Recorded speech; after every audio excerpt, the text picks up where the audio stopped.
Section number 27. Act done in good faith for the benefit of child or person of unsound mind by or by consent of guardian. Right, sir?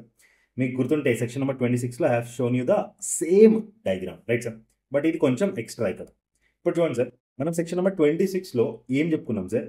ఈ person కానీ ఏమైనా consent ఇచ్చినట్టయితే వేరే మన person good ఫేత్లో సదుద్దేశంతో benefit చేసే ఉద్దేశంతో ఏమైనా చర్య చేస్తే అండ్ ఆ చర్యలో ఏమన్నా హామ్ అయినట్టయితే ఈ పర్సన్కి, అప్పుడు అది అఫెన్స్ కేటగిరీ తీసుకోకూడదు, పనిష్మెంట్ పడదు.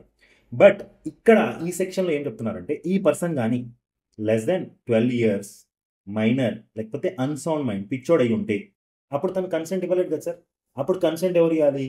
గార్డియన్ కన్సెంట్ కానీ ఇస్తే, అంటే ఫర్ ఎగ్జాంపుల్ ఈ ఎగ్జాంపుల్లో ఈ చిన్న బాబుది ఆపరేషన్ చేయాలనుకోండి సార్, ఈ బాబు కన్సెంట్ ఇవ్వలేడు కాబట్టి వీళ్ళొక ఫాదర్ హూ ఈజ్ గార్డియన్, ఈయన కన్సెంట్ తీసుకొని ఈయన కానీ గుడ్ ఫేత్ సదుద్దేశంతో బెనిఫిట్ కోసం చేసేటప్పుడు ఏమన్నా హామ్ అయినట్టయితే పనిష్మెంట్ పడదు, అఫెన్స్ కేటగిరీ కిందకి రాదు అని చెప్పేశారు.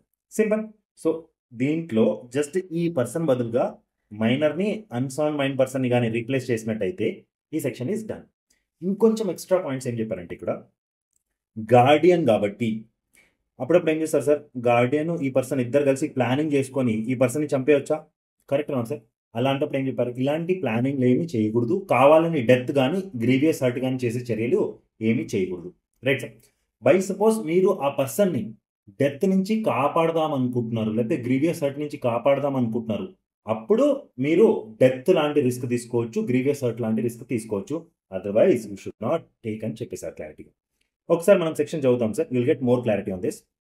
Nothing which is done in good faith for the benefit of a person under 12 years of age or person of unsound mind by or by consent, either express or implied, of the guardian or other person having lawful charge of that person is an offence by reason of any harm which it may cause or be intended by the doer to cause or be known by the doer to be likely to cause to that person. Simple. ఎప్పుడు కూడా ఇలాంటి ఏదైతే statements ఉంటాయో sir, it starts with nothing, అంటే negative phrase. అప్పుడు ఈ negative ఫ్రేజ్ని మీరు ఇక్కడ చదివేటప్పుడు చదివితే మీకు నెగిటివ్లోనే క్లారిటీగా అర్థమవుతుంది, లేకపోతే అర్థం కాదు, రైట్ సార్? సో దీని మీనింగ్ ఏంది? ప్రాపర్గా ఏదైనా పర్సన్ బిలో 12 years ఏజ్ కానీ ఉంటే, లేకపోతే అన్సౌండ్ మైండ్ పర్సన్ కానీ ఉంటే వీళ్ళు కన్సెంట్ ఇవ్వలేరు కాబట్టి వీళ్ళొక లీగల్ ఎవరైతే ప్రాపర్గా లాఫుల్ గార్డియన్ ఉంటారో, లేకపోతే వీళ్ళ లీగల్ కస్టడీ ఎవరైతే ఏ పర్సన్ దగ్గర అయితే ఉంటుందో వీళ్ళొక కన్సెంట్ తీసుకొని ఆ పర్సన్కి గుడ్ ఫేత్ తోటి బెనిఫిట్ చేసే ఉద్దేశంతో ఏమైనా చేసినట్టయితే అండ్ దానివల్ల ఏమైనా హామ్ అయినట్టయితే ఆ పర్సన్కి అఫెన్స్ కేటగిరీకి రాదు, పనిష్మెంట్ పడదు అని చెప్పేశారు, right sir? But provided that this exception shall not extend to the intentional causing of death or to the attempting to causing death. కావాలని డెత్ చేద్దామని కానీ ఇలాంటి చర్య చేసినట్టయితే అప్పుడు ఈ ఎక్సెప్షన్ వర్తించదు.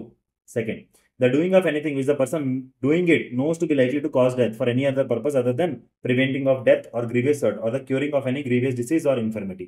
అంటే మీరు డెత్ అంత రిస్క్ తీసుకుంటున్నారు అంటే అది డెత్ని కాపాడటానికి అయి ఉండాలి, లేకపోతే గ్రీవియస్ హర్ట్ నుంచి కాపాడటానికి అయి ఉండాలి. Third point, the voluntarily causing of grievous hurt or to the attempting to cause grievous hurt until it's for the purpose of preventing death or grievous hurt.